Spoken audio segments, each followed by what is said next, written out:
Hi everybody, so welcome to this month's favorites. This is going to be the last favorites of the year because most of you who have watched me for the 4 to 5 years I've been on YouTube, it's been almost 5 now, 5 next year. Anyways, you guys know by the end of the year that I am doing my annual favorites, and that caps off December, between December and January. Pretty much sum up everything I did for the year, all my favorites that I've had for the year, and all the best amazing goodies and things that came out that year. So once again, this is the last favorites. I'm not summing up the year, I'm summing up what came out this month, what I've tried this month, what I thought was amazing this month, and what I think you should ask for Christmas this month. So it is actually, for me, one of the most fun favorites I get to do. So for me, every month is sort of like a fresh start. I feel by doing a favorite, I'm sort of tying up last month's tutorials, sharing the products I loved that month, and then next month will be something different. Something new is always coming out every month. That goes without saying. Makeup has now become a turntable. It is literally probably keeping the economy afloat as we speak. When trends come and go and die and fizzle in clothing, I feel the reason why makeup has taken off so well is because we can expect something almost virtually brand new and quite avant-garde at that. Clothing isn't avant-garde these days. They literally recycle patterns, and that's why it has become a lackluster art for me personally, even before I even jumped into doing it.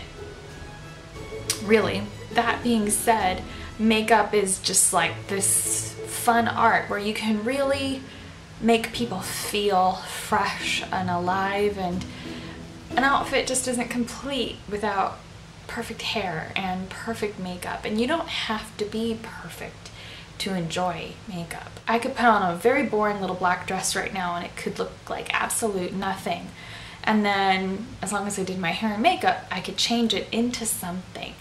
So I feel this is why we still have an edge when the economy is bad. Not only that, but we have to be perfect in our own skin, and I feel the way we view ourselves and the way people view us is right about here. Our perception of ourselves and the perception of others around us is literally here. You could look perfectly innocent and have a bad past, and makeup can bring out your personality with that. You can turn your innocent, sweet, flawless face into something more edgy to give yourself that little bit of life that says, I'm living it, I'm here. You know, I love makeup.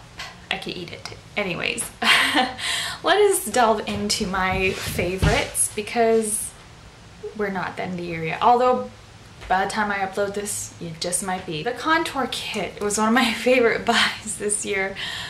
Oh my god, how much I made fun of this poor little thing. A lot. I made fun of it a lot. I made fun of it so much, and I'll tell you exactly why.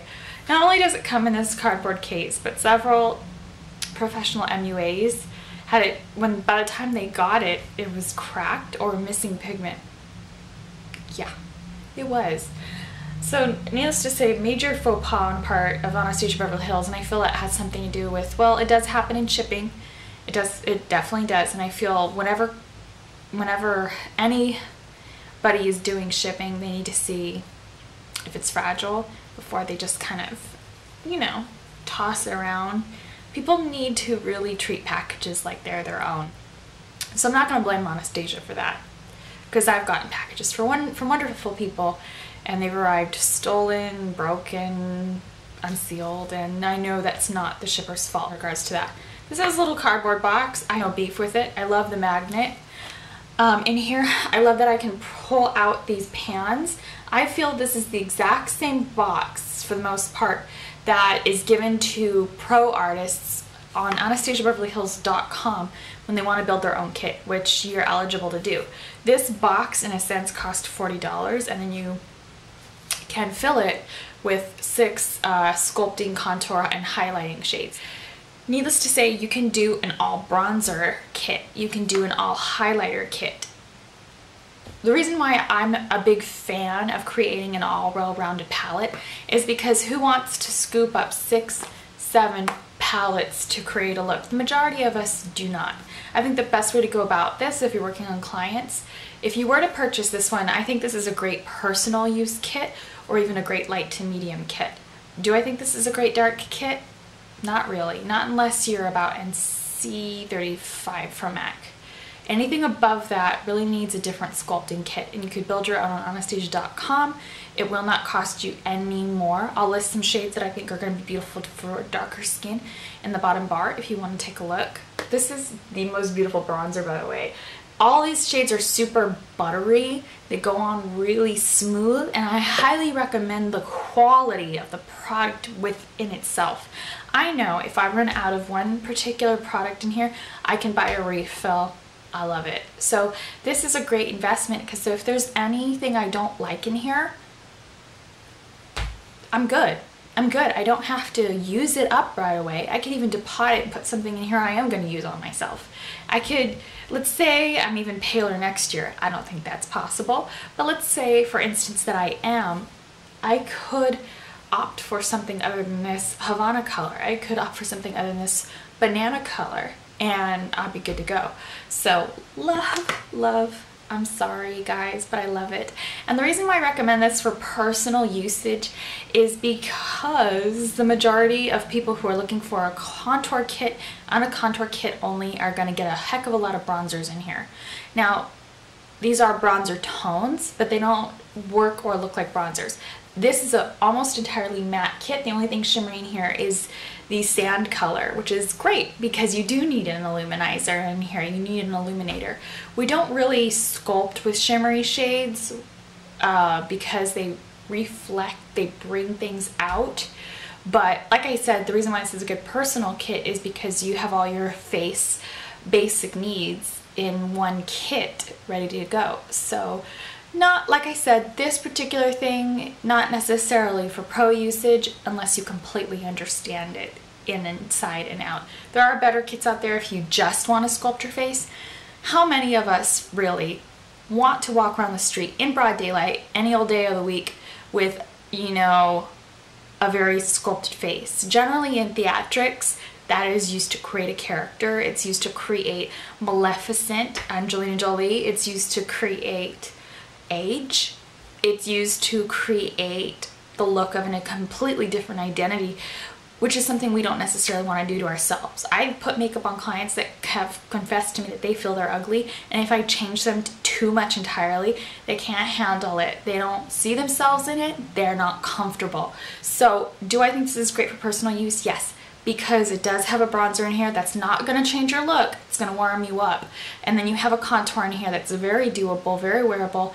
Nothing too pro or techy, but could also be a good bronzer for light skin because it's got no warmth in it, which some light complexions don't have any warmth in it at all. And then you do have a very wearable bronzer right here for light skin, and it's called Java. Amazing. Vanilla. I love this. I do wear the banana because I have a lot of redness underneath my eyes and my eyelids. That's just because I'm super pale. So of course I'm going to see veining and, you know, blood and circulation in my nose skin tone color. So the banana works. And then I love the sand. I love the sand because it blurs all the imperfections and just gives you luminosity. So I hope I hope my description of this kit helps you understand why I think it's a great buy, why I've changed my mind, and where it has its place, and why I've changed my thoughts and theory on this kit. Okay, so let's delve into skincare now that we got my major new purchase thing out of the way.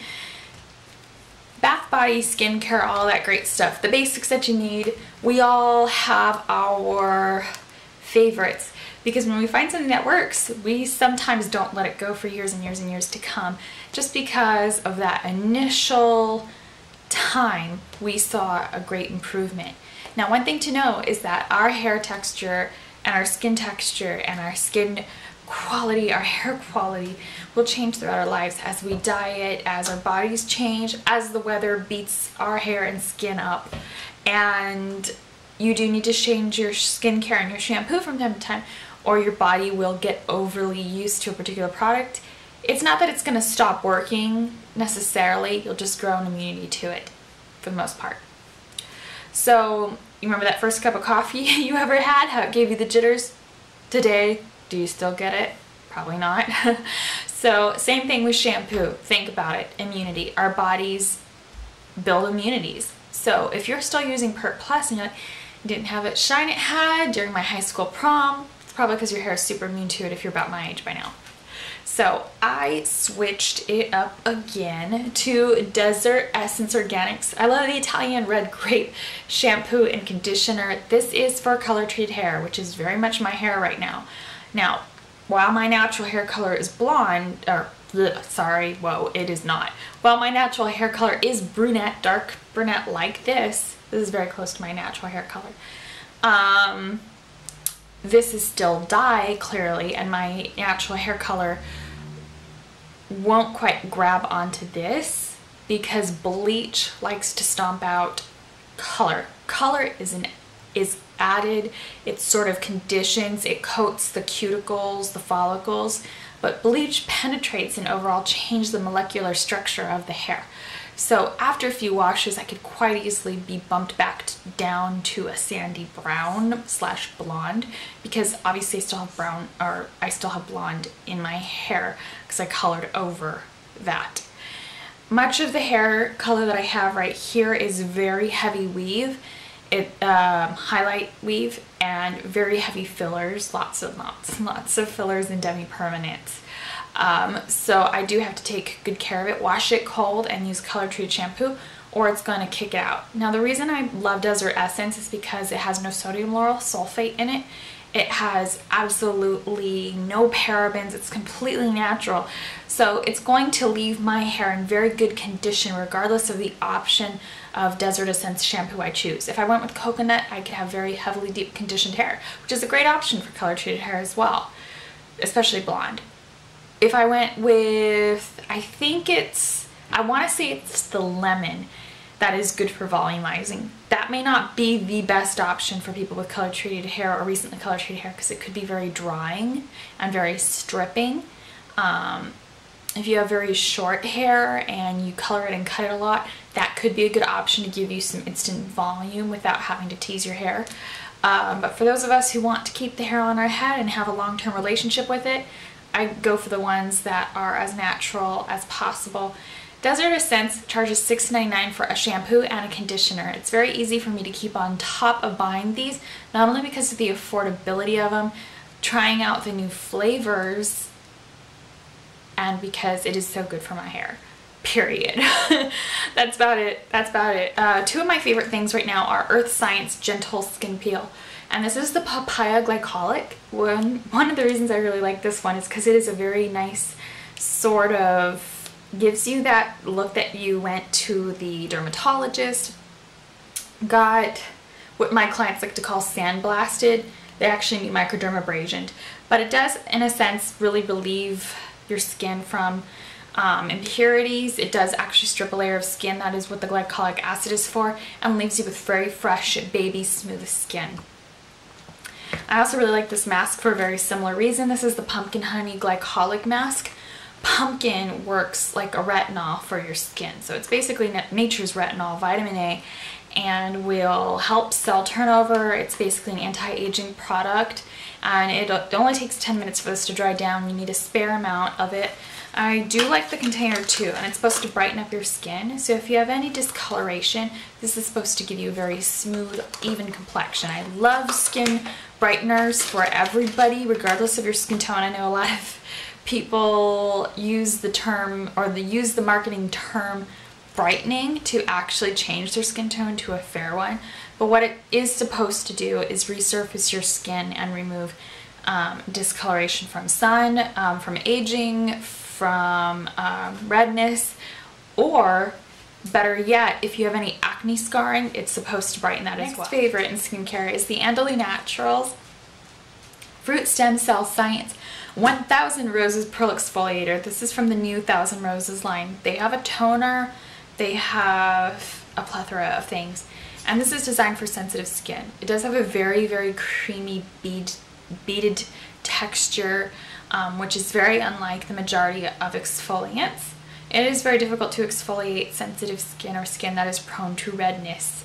I do have sensitive skin, but there are people out there who literally have sensitive skin to the point where any exfoliation of any kind really will cause severe inflammation that doesn't go down for hours and hours. While I do have a natural redness to my skin, when I do exfoliate, it will go down. I can count on it to go down. Maybe not right away, but it will be relieved and I don't feel an itchy burning sensation. So I guess I would just say mildly sensitive. Well, this is really designed for very sensitive. Obviously very creamy, milky, soothing textures that you can press onto the skin and not really have to rub or scrape the skin are very ideal for highly irritable skin. This is very, I can't stress enough how squishy a gel-like material this is. It has alpine rose stem cells that help lift away dirt, pomegranate that will tone and tighten, and humectants that revive the skin's moisture barrier. A lot of people who suffer from very sensitive rosacea type of skin have very dry skin that has like severe burn marks in it. And this is basically supposed to restore that moisture barrier that is being stripped from the particular rosacea. Now, rosacea is actually a cousin of acne, believe it or not. They are very related, but they're on the two opposite scale ends of acne. I've actually had rosacea clients come to me and think they have acne and they think it's burning and they're like, I don't understand why my skin is dry. I thought acne prone people were supposed to have very oily, wet skin, and it's not always the case. Acne and oil, while some people do feel they have a common bond, and there sometimes can be a common bond with the skin getting clogged and producing breakouts, not all acne is based on oils. I have very oily skin myself, and while I have suffered from breakouts on my channel, if you've been following me for a very long time, it's not chronic. It's something I can control because I use skincare, and I'm able to put on my serums and my moisturizers because I use a tea tree toner, and tea tree does clear up potential breakouts and antibacterializes the skin. So skin can be a very, very tricky thing. The bottom line is we have to fully understand our skin before we can really start to treat it. There's many underlying reasons why somebody would choose a particular product, and it's not, we can't really exchange or trade ideas on skincare as a whole. I wish we could. While I'm recommending these beautiful things to you guys, it's important to know my skin type, which is oily combination. I'll list that in the bottom bar. I'm also going to put a link to a site where you can identify your skin type and you get to answer questions yourself, and it will diagnose you in a sense. And they're pretty right on. Just be sure to be very honest with the exam so that you can get a very good skincare remedy, because we all want that beautiful skin. So even though I'm recommending this beautiful 1000 roses and stuff like that, and I'm saying it's beautiful, I'm also really explaining the texture to you guys, because it's important that you know exactly what this is before you're like, oh, okay, I have oily acne prone skin, I'm gonna go grab this. This is very milky. You will not like this if you're extremely oily. Now, the reason why I enjoy this is because I don't like to overstrip my skin, and this is one of those products, well, where if I'm feeling a little drier because of the winter, I will switch out my harsher scrub for this little guy, because combination is a mix of oil and dry, so I'm able to kind of flop them around a little bit. Actually, I think that would be fun. Tools. If I could recommend one brush set for you guys for Christmas, it is the Sedona Lace Midnight Lace Brush Set. You're getting a lot for your money. These brushes are definitely ones I reach for throughout the week. You have a great variety in here, and this mama is beautiful. I like that one. So yeah, good. This is a good buy. It's 100% cruelty-free, this kit. And now I know some people are boycotting brands here on YouTube that aren't all vegan. The only line that I know for sure has only vegan brushes is Too Faced and Furless. I don't think the Too Faced brush set's really grand for pro usage, but the Too Faced brushes are super buttery. So they're they don't necessarily apply pigment well for everybody or the way everybody would like if they're used to animal hair brushes. I still do recommend Alien Tools, full on knowing that they are a makeup artist brand who has catered to any artist who wants any particular makeup brush. But the thing is, I feel in my heart of hearts that a particular brush line that does make a vegan brush, I want to support, because I want all brush lines to have that option, not only for vegans but for people who need a hypoallergenic option, and it just makes it very readily available for all of us if brands other than Hourglass are doing this. So I feel if they start to become obsolete because of not being supported, then we have fully lost a lot of companies.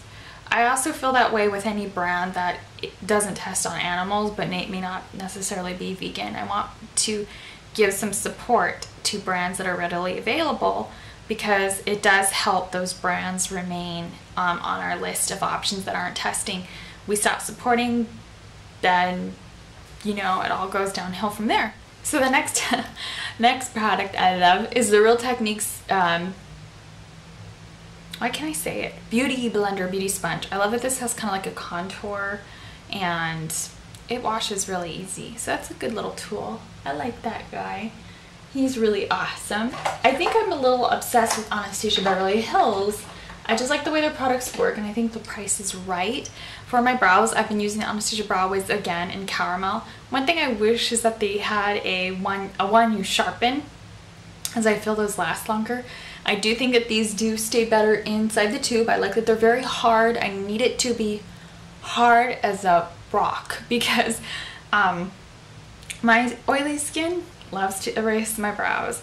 So this is just one of those products where I don't have an issue with at all. Not too creamy, beautiful, and it's very easy to do light strokes with because of its consistency. So I get its consistency. I know some people are like, hey, it's not pigmented at all, it's nothing, I don't understand why it's such a pro item. Like, cause it just is. It works. My next favorite is the Anastasia Pro Base #1. Of course, I'd like it in any other shade that I needed and was necessary. The consistency is beautiful. It's hard. It doesn't let oils break through. It lets your shadows shine like a rock star. It's very easy to put on as well. I can't say enough about the new formula of the Too Faced Better Than Sex mascara. I don't know why I was like, wait, did I say that right? Oh, wait, big censor. I love the new brush. I love the new angle on it. I love the new consistency. The formula is wet. It gives those rock star clumpy lashes that the whole world besides makeup artists hate. It does its job. It sets itself apart. We don't want it to be a hot pink tube. It would look like CoverGirl. And this is just the bomb.com, and it doesn't flake off either. I fell and hit my head in many ways here when it comes to Hourglass this month. In love. Beautiful formulas. I did pick up the Hourglass Ambient Lighting Powder in Diffused Light. I've been wanting this for over a year, and I think last year my skin would have been just the right peachy tone for this, and this year I have fallen into straight vanilla for the most part. And yeah, I like to create a Marilyn Monroe glow with it as opposed to using it for a highlighter. It's a good thing I found another use for it, because I probably would have returned it otherwise and been very disappointed in it, because it's just more or less a face powder. And I know everybody was using, what was it, Dim Light or whatever it was called, for that purpose, and I was just like, I don't understand why you want frost all over your face. But to be honest with you, it's not frosty. It's virtually baked. Wait, it is baked. It's baked. And then this with the sculpting kit and this with the Monroe Glow is beautiful. I've been getting so many more compliments on my makeup just because of the way I've been doing my face. That skincare. You have to have the skincare. So for blushes, Hourglass Ambient Lighting Blush, Radiant Magenta, love. This is the only warm pink in the entire universe. It's fabulousness. It is. I figured this is one of my favorite blushes, Diffused Heat, as this is the bad boy that goes with it for the most part. One of my favorite blushes, and I had always kind of tried to pick at this marble swirl in here to see if I could use this as a highlighter, and it's just very hard to grab it in general. So it's very easy to keep these blushes looking beautiful. Just don't rub them around, swatch them a ton, or rub your brush in them. Just press your brush in them and they will stay looking showcase fancy. Last favorite, and I will shut up now, is the Icing. It is a store this month that I am very much obsessed with. I'm definitely trying to change or turn over a new leaf with my jewelry buys, and it's more or less that it's not that I'm trying to buy flashy jewelry so much as I'm trying to buy pieces that I can wear that are sort of like, I don't know, not cheesy or trendy or like Barbie-ish, just really, you know, pretty and out there. And right now I would take advantage of the sales over at the Icing, because like every week there has been a promotion, and I know they frequently do buy two get one free, but even so, it's just so hard to save at the Icing because everything there is just sort of cute and fun. And I get the hair accessories too. I'll pretty much buy anything there that I like. I have no rule of what I won't buy in particular there. Oh, I can't wear necklaces. I can't wear faux metal around my neck. That's the only thing I don't buy at Claire. I highly suggest you check out the December deals while it's hot. And yeah, so what I will do, I will see you guys at the end of this month. I'll probably lace it with a tea chat and sum up my ear, and I'll see you guys next time. Bye.